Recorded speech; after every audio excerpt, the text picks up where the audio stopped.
যুক্তরাষ্ট্রের রাজধানী ওয়াশিংটনে ন্যাশনাল গার্ড বা সেনা মোতায়েন করছেন দেশটির president Donald Trump.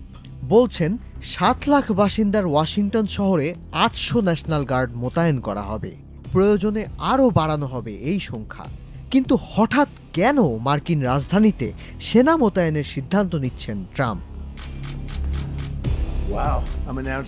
১১ August white হাউসে সাংবাদিকদের ট্রাম্প বলেন, ওয়াশিংটন শহরের পুলিশকে কেন্দ্রীয় সরকারের অধীনে আনবেন এবং রাজধানীতে ন্যাশনাল গার্ড পাঠাবেন।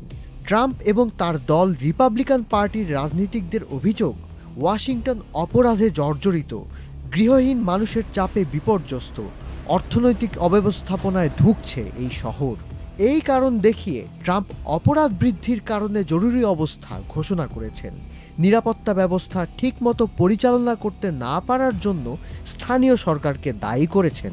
ট্রাম্প বলছেন, তিনি শহরের অপরাধী ও মাদক ব্যবসায়ীদের দমন করতে চান, শহরকে বস্তিমুক্ত করতে চান।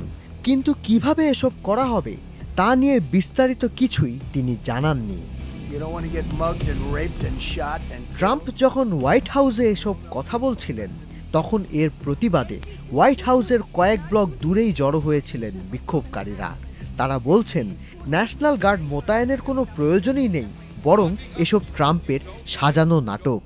ট্রাম্প বহু বছর ধরে হোয়াইট হাউসের আশেপাশের মহানগরীর পূর্ণ নিয়ন্ত্রণ নেওয়ার কথা বলছেন, আর এখন তিনি ডেমোক্র্যাট নিয়ন্ত্রিত শহরগুলোকে অপরাধপ্রবণ হিসেবে দেখিয়ে অপরাধ দমনের অজুহাত তুলে রাজধানীর নিয়ন্ত্রণ নেওয়ার চেষ্টা চালাচ্ছেন।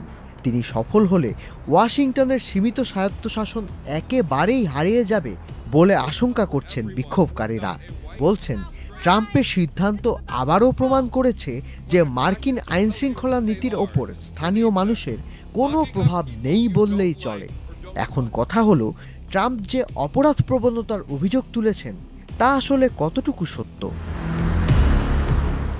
ওয়াশিংটন ডিসির অ্যাটর্নি জেনারেল ব্রায়ান শোয়ালব বলেছেন, ওয়াশিংটন ডিসিতে কোনো অপরাধ বৃদ্ধির কারণে জরুরি অবস্থার মতো পরিস্থিতি নেই। উল্টো বাস্তবে সেখানে সাম্প্রতিক বছরগুলোতে সহিংস অপরাধের হার ব্যাপকভাবে কমে গেছে। 2023 থেকে 2024 সালে 35% এবং 2025 সালে আরও 26% কমেছে।